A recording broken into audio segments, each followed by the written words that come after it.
Hey everyone, welcome back to this week's live Support Ops Hangout. I'm your host, Chase Clemens. This week, Jeff is out because he's doing something with WCFS because evidently his job is more important than us, which is totally fine. I understand. It's cool. And we wish him all the best success with that because I know they put a lot of hard work into it, and knowing them, it's going to go great. So he's up there. We've got our other two fantastic folks back. We'll start with Carolyn, who I guess is out in San Francisco freezing. Yeah, San Francisco has ruined me. I can't take real cold anymore, so it's in the 50s and I'm really cold. We're gonna But bring you. I was gonna say we're gonna bring you back to Tennessee for a little bit, just so you yeah, can like get used to cold winters again. I know, I know. But Chase Livingston told me that I look like an angel today with the light behind me, so that's keeping me warm from the inside. No. And all of our audio listeners are like, wait, what? I'm in front of a window. And speaking of Chase, the other great Chase Livingston, out of Automatic, anything? I don't know how you can top Carolyn's like angelic appearance. No, that's there's too many feels for me. So, but it's good to be here nonetheless. I love that. Too many feels. Chase, look, Livingston, you're like me. It's like if there's feels, you just hold them in. Yeah. You know? I have enough fields for everybody. Well, that's good that you can spread them around. All right, so let's talk about feels for our support inboxes. I guess that's the best the best segue into that I'm going to get. So this week, question from Pedro, which was really good. It's one of those where he and I emailed back and forth a little bit. I told him what we did at Basecamp, but I wanted to kind of expose everybody on the show to it so we can kind of talk about some best practices and all. Anyway, Pedro's question, and just to kind of sum it up a little bit, he said, my current dilemma is that some tickets are something that the customer needs fixed as quickly as possible, but some tickets you get require some extra information from the customer. A lot of times with those, you'll leave them pending, but if a support rep goes on break, leaves for the day, whatever, it might be, 12, 13 hours before the customer gets a reply back. So what do you do with those? And it kind of led into a bigger conversation about kind of general ticket queue management in the first place. So I figured that would be a good chance for us to talk about how we all do it. How we make sure customers aren't left hanging, how we handle priorities and groupings and that kind of thing. So let's start with Carolyn and their awesome Buffer team. So with Buffer, y'all are 24/7 support, right? Or at least close to it. Not really. I set you up for this great thing, and you're like, I know. Well, it's kind of hard to keep up with us because people are always moving. So one time we could be close to 24, and then we could not. So right now we only have one weekender. So we are 7, but we're not 24. And we're nowhere near 24 on the weekends, and not even close to 24 on the weekdays. So we have 2 in Europe, and so yeah, we're working on it. yeah. So you've got gaps, which is perfect for this conversation. So how do you handle the gaps? How do you handle, a customer writing in and then you leaving for the day, or one of the other happiness heroes leaving for the day?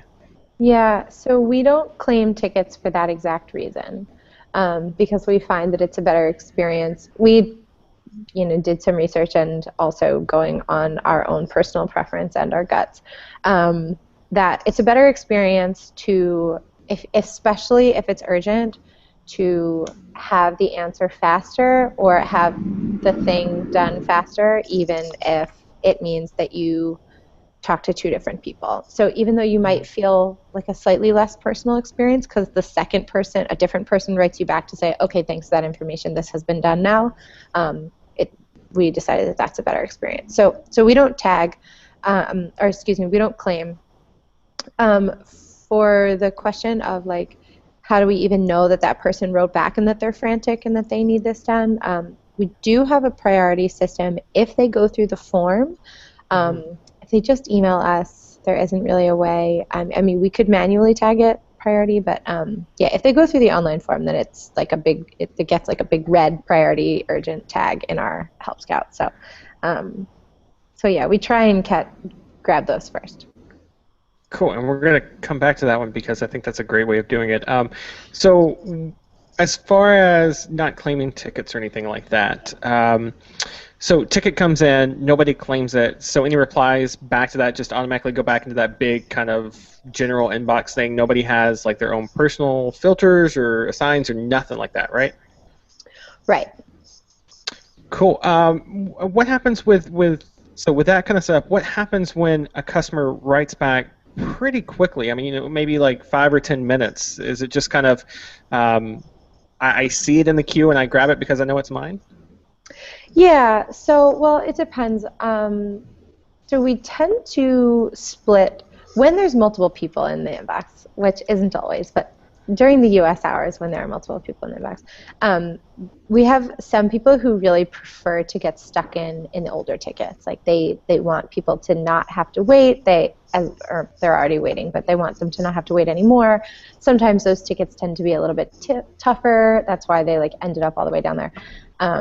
And then some people tend to slam at the top. Like I can, for every one that somebody answers at the bottom, I can answer 3 at the top. So I'm just going to like give that wow experience to the people who write in, and those people tend to pick off the urgent ones anyway. So there's a good chance that if the person writes back in 5 minutes that you'll get the same happiness hero anyway. There just aren't enough of us. It would be magical to have the problem that like you never got the same person because there were so many people available to help you that like you felt like you never got the same person. That's a problem I would love to handle at a different time. But yeah, we're mostly at the point where if you write back in 5 minutes, you'll probably get the same person. But yeah.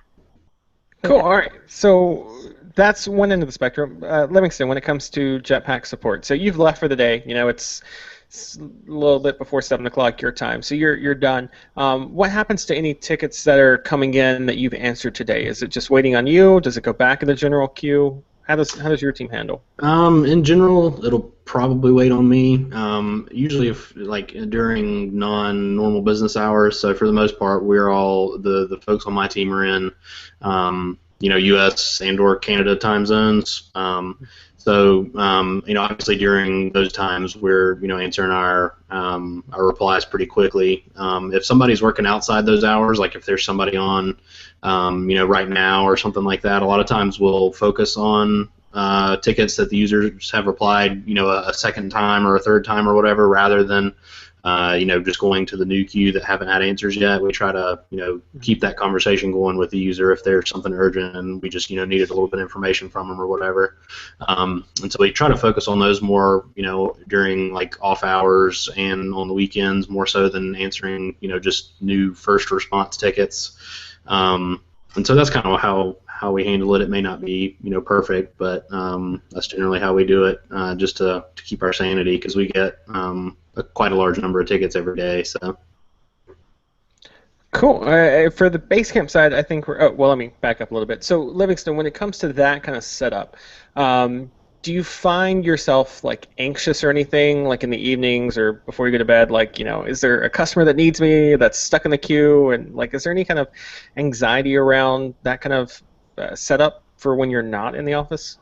Well, so you can definitely, yeah. I mean, that's a definite thing that you can deal with. I guess for us, it's just kind of something we have to learn to live with, because that's just the way we do things, and that's the best way we have to kind of deal with the number of tickets we're doing and the number of users that we're trying to help.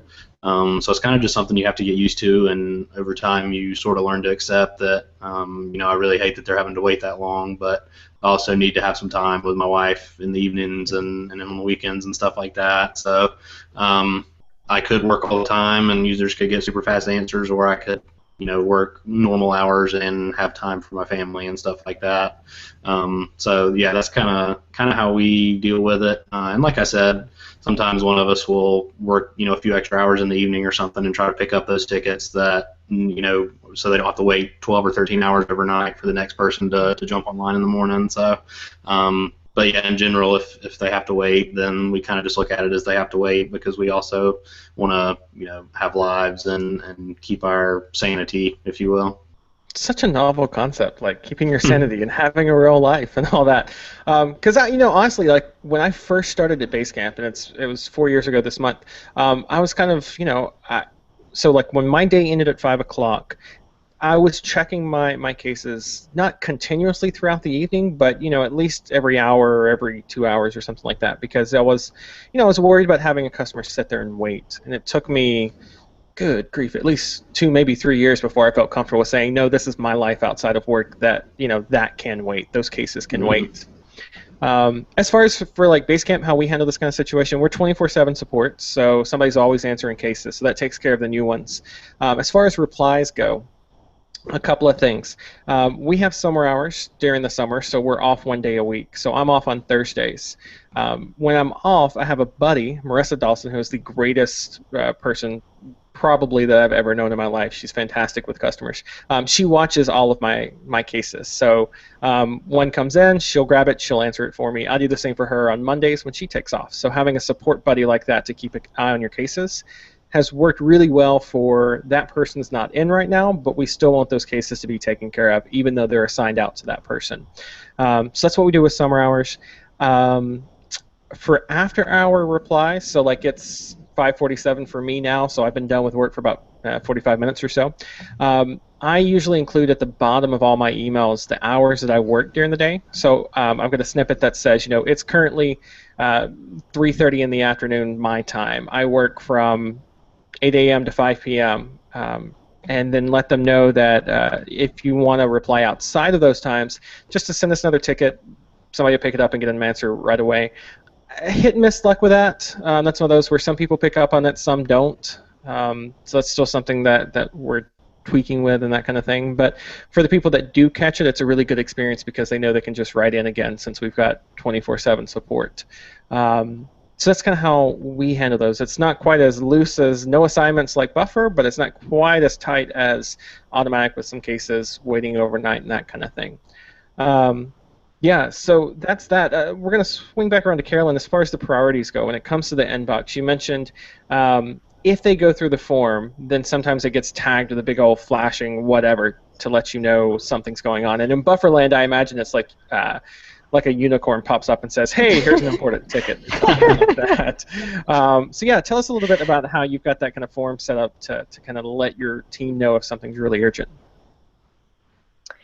Yeah, just to quickly backtrack, I agree with you that that's part of the reason we don't claim tickets is because it allows you to step away. Otherwise, you do feel like you can, like if you personally take some time for yourself, you're letting people down, which isn't a great, it's not really like a long-term life strategy. It's the whole like we hire for empathy and then we're surprised when people are so empathetic they want to keep working. Yeah, exactly. So to answer your question, so we used to have probably copied from Basecamp the smiley face on the form. So we do the smileys in the email, but we also have like how are you feeling on the form itself.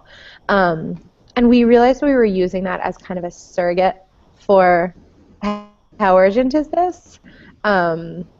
And first of all, like the faces evoked a lot of really interesting reactions. Like people felt really, not a lot of people, but a large enough minority felt like it was important to get the right face, and they felt frustrated when the right face wasn't there. So for example, the like sad face, they would sometimes take the time to say, I'm not sad, I'm frustrated, or I'm not sad, I'm angry, or I'm not sad, I'm just like I just need this done right now, or I'm not happy, but I'm not like people like concerned themselves with the faces. And since we were really, but I mean, like I do that too, and I know like what all this looks like on the back end, but like my internet went out this weekend. I called the local electric company that does my internet, and they're like, well, if this isn't, it's an automated recording that's like our hours are Monday through Friday, yada yada, and said if it's an emergency, you can call this number. I was like, well, it's not like an emergency. My house is not burning down. My internet's out. But I mean, like, yeah, sometimes those choices it boxes you in and doesn't really fit. Exactly. Yeah, and we found that that was sort of like its own source of anxiety for people when they were going through the form. And what we were really using it for wasn't to see if they were happy, like, or sad, because you can tell that from the first, like, 2 words of their tone in their email anyway. We were doing it to really tell urgency. So we just switched to that. And we were kind of afraid that everybody would choose this is an emergency just to cut the line, but we found that people are very accurate and very honest with their like choices there. So it's been a really great experience for us. The one challenge is that when we've let people say that it's an emergency and then for whatever reason we still don't get to back to them quickly, either we're just slammed or it's a Saturday night and Daniel has signed off or he's not working Sunday or like whatever it is, if they have to wait. Some people expect a response within like 6 hours if it's an emergency. Some people expect a response within 6 minutes. And so we still disappoint people a fair amount with that. So it's useful for us, and we do get back to them more quickly. And I have stats. I can send you a screenshot for the show notes if you want. Like, we do get back to the urgents faster. The challenge is that the one challenge of that is that people are sometimes like, I marked it urgent and I still haven't heard back. Like, this is like, that's more upsetting than if they just hadn't had the option to mark it, but they'd heard back in the same amount of time. So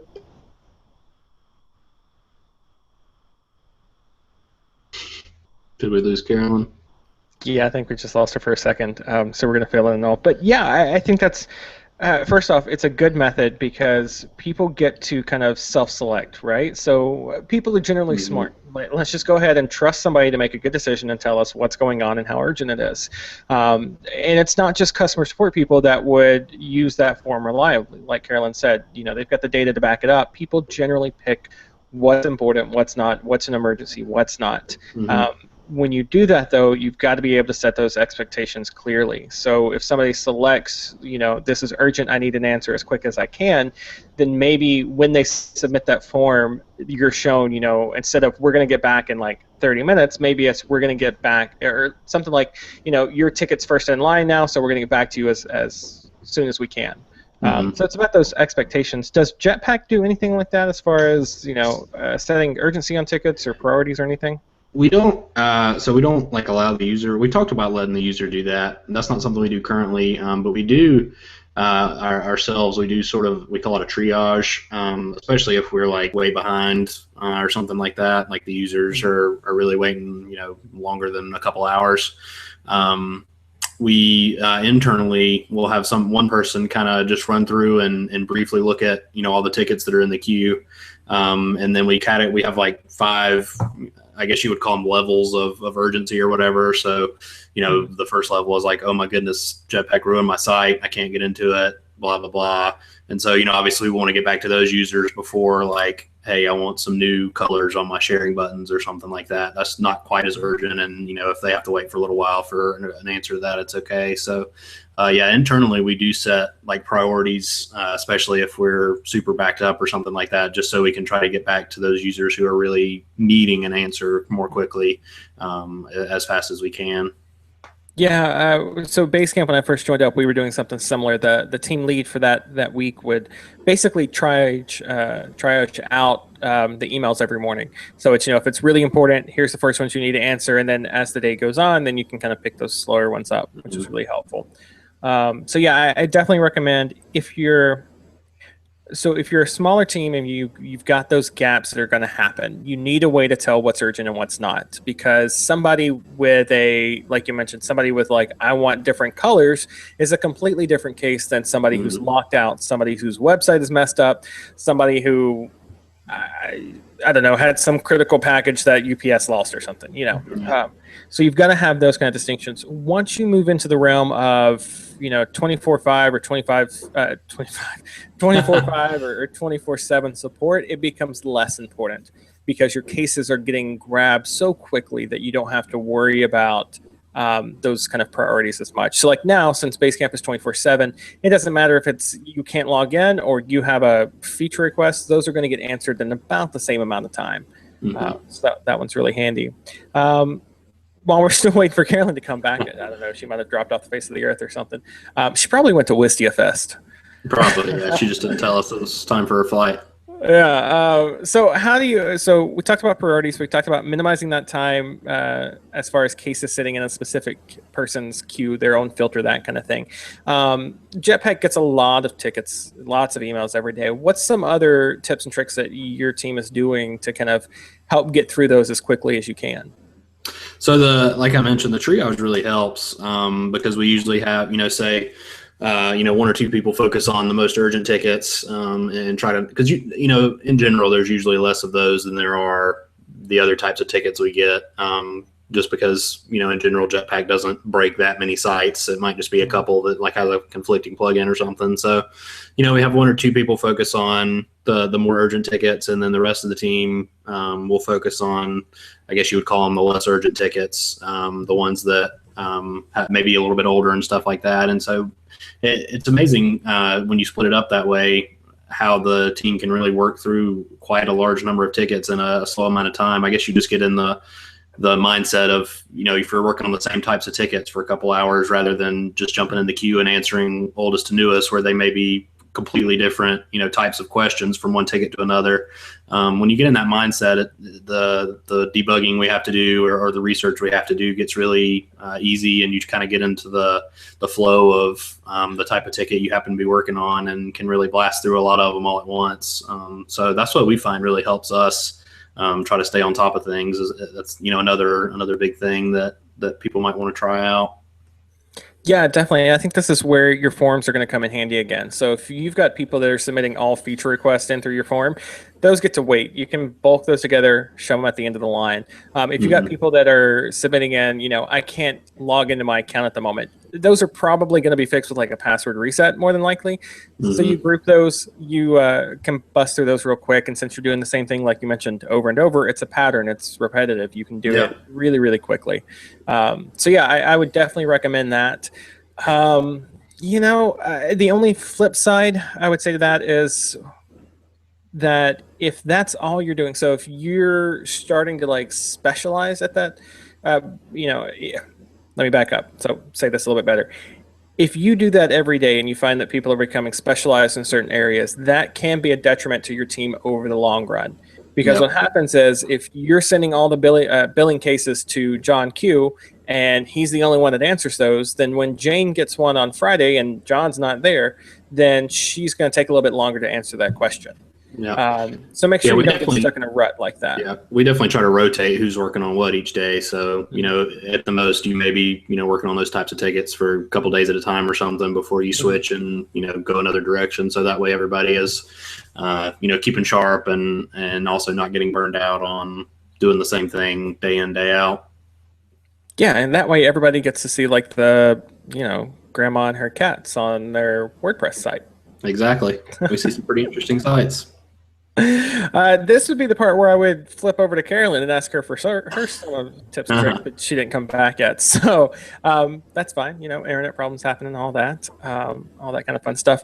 As far as Basecamp, Carolyn's back. Oh, here we go. All right, Carolyn, you didn't miss anything. It's good. So I was going to say, as far as Basecamp tips and tricks goes when it comes to the queue, I think the biggest thing that we've learned is that you want to minimize the amount of time in between shifts, because that's going to have the most direct impact on your case resolution times, right?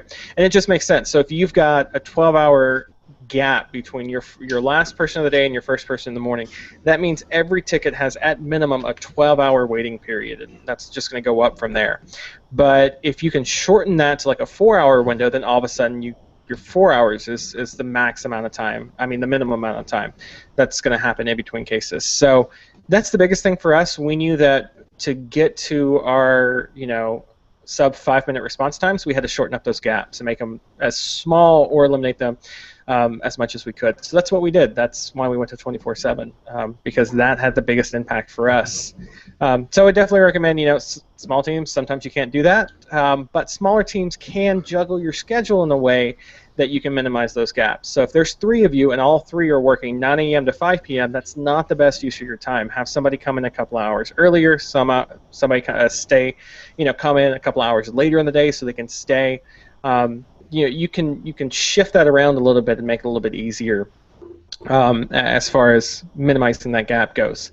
All right, so this is where I'm going to flip it over to Carolyn and say, all right, so Carolyn, we talked about the priorities, the urgency, that kind of thing. We talked about assigning the cases out and not assigning, all that fun stuff. What other tips and tricks have you got up the buffer team sleeve? I guess that's the right way to say it. As far as busting through those emails as quickly as your team can. First of all, sorry for dropping out. Secondly, gosh, just busting through emails. You mean like our processes? Yeah, I mean, like, so you walk in and there's 50 cases that you and another person have to tackle. Like, what tricks do you have to help y'all get through that many cases as quickly as you can? Yeah. Okay. Let's see. What have we done that I haven't already talked about? So one thing that we just started doing is tagging. So we are obviously obsessed with tagging. We use Help Scout's tagging and workflows a lot. And what we just started doing is tagging by plan type. Not only to kind of have focuses within the team. So we just are trying an experiment where certain people focus on different plan types. And we also do that because that instantly gives you more information about that person's case. So when they say, like, why can't I add a Twitter account? Like, oh, if they're on the individual plan and they already have a Twitter account, that's why. Versus, like, if they're on the awesome plan and they have one Twitter account, it's probably something going wrong, as opposed to, like, so yeah, just getting as much of that information as you can on the front end, I think saves a lot of time. Like, if you can avoid actually jumping into that person's account, which I don't usually recommend because it just makes such a more personal experience for 1,000 different reasons. You use a screenshot from their account, you actually know they don't have to write you back and say, like, oh, you didn't actually look at my account. So in general, I recommend it, but if you can get an answer out that you're confident is the right answer without having to take the time to, like, jump off of that screen, it saves so much time. Mm-hmm. So any of that information that you can get into your Help Scout or Desk or whatever it is you use, the better. Yeah, definitely. That's one of those. Help Scout makes it great because they've got, I forget what they call it, but it's basically like custom widgets and all that kind of thing. So if you're using like Salesforce or whatever, right, it can tie in and pull in their plan type and who they are and when they've emailed before, what they emailed about, and just about anything else you want.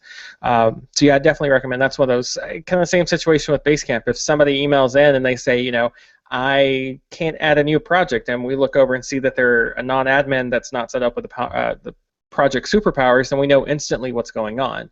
But if they are set up with that, if they are an admin and they can't create projects, then something else is happening. Something's gone wrong there. So yeah, definitely recommend that too. All right, so folks, anything else you want to throw in before we wrap it up? Anything at all about ticket queue management and the joy and fun that goes along with it? Sure. See, nothing. All right, cool. So that's what I guess that's all of our best ideas right there. I'm sure Jeff would have some pithy remark to throw into, but we'll ask him about it later. Or you can just bug him on Twitter. Just ask him there and get his opinion about it. I do know. I think it was Twitter. I think it was Jeff and the Wistia team that has like an emergency email address. If I'm wrong, I'm sorry, Jeff. Yeah. No, they do. Yeah. Yeah, so they've got one where if it's like the weekend, they don't have a weekend crew, so you could email a specific emergency email address, and those will get answered quicker than some of the general queue stuff. And they don't see any abuse of it either. So, I mean, maybe, a lot of times when we do that kind of thing, we think of like abuse first, like somebody's just going to wrongfully use it and all that kind of thing. I don't think you really have to worry about it. And even if you do have to worry about it, it's probably a very small problem that you would have to deal with there. So that's his tip. I'm going to talk for him and say that's his tip. You should use something like that. Let us know how you do it. Let us know, what kind of tips and tricks you've got as far as priorities and keeping those email times down and all that fun stuff. Hit us up, supportops.co/contact, or on Twitter @supportops there. That brings me to my favorite part in each of every week with these lovely folks. .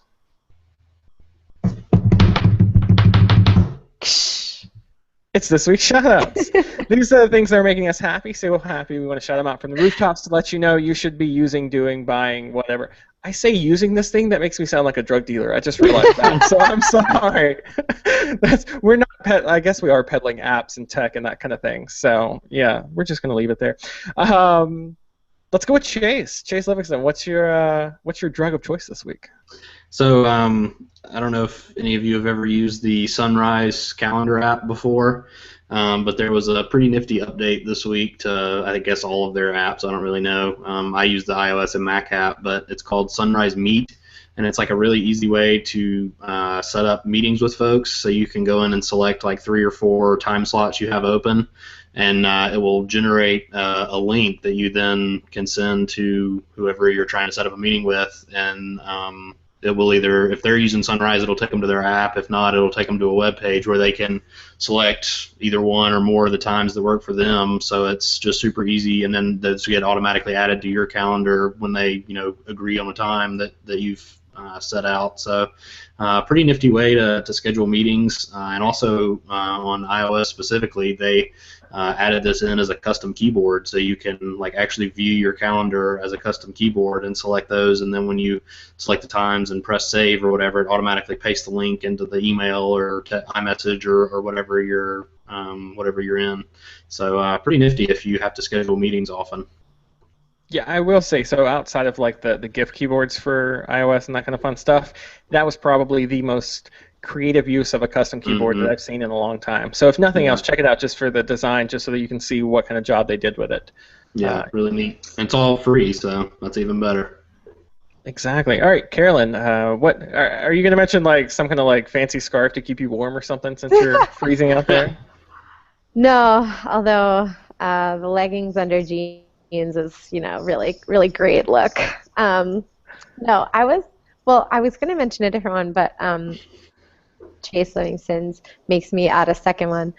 So I have not implemented it myself, but I was recently the recipient of a Calendly invitation, which was also made it really easy to schedule. It was here are the times, and you just picked it, and it was kind of like that in that it was no back and forth of what time and what time zone and how does this work for you, and actually I have it was it made it really easy. So that's another option. My actual shout out was for my brilliant and kind and handsome coworker Brian, who has a podcast that I really am long overdue shouting out. It's called Design Details, and he and his friend go through. He's awesome. He's our main designer. Although we just started another, yay! But he has a really amazing eye for tiny changes in interfaces in web and mobile, and he's really brilliant. And he talks about different onboarding experiences in different companies that are doing this, that, or the other well. So definitely check it out. It's called Design Details. Awesome. Yeah, I was thinking Calendly. It's fantastic as well. And I was trying to think of a calendar app that I could fit into the theme for this week, but I got nothing. I used mine with Fantastical 2 a while back, which if you haven't used it before, you should use it. Fantastical 2. It's fantastic. It's right there in the name. Oh, what a pun. That was horrible. I'm going to stop with that. Yeah, so my shout out this week is, so I think I'm going to pull another Jeff and be like, this is a tentative shout out. So for right now, the book is really good, and it's called Packing for Mars by Mary Roach, and it talks about all the things that have to go into space exploration as far as beyond the moon. So you're going to be trapped in a capsule for 600 some odd days when you go to Mars and come back. So what happens to groups of people when you stick them in a capsule for 600 days? I'm about halfway through right now. Really great read, really easy read as far as it flows really well. Probably one of the better books I've read this year outside of Station 11, which if you haven't read Station 11 yet, just go read it. It's fantastic. So Packing for Mars by Mary Roach. Make sure to check it out. We'll have that and all the other show notes and links and all that fun stuff up at supportops.co shortly. I feel like we're kind of schizophrenic sometimes because we were off last week, we're on this week, we're off next week for Memorial Day for all of you U.S. folks. So we're going to take the day off and barbecue. I guess that's what you do for Memorial Day. I don't know. Barbecue and swim in the pool, I guess. I don't know. Wave some flags. I don't know. So yeah, we're going to do that. We're going to be off that week, but then we'll be back again next week. So until we see you again the following Monday, have an awesome week.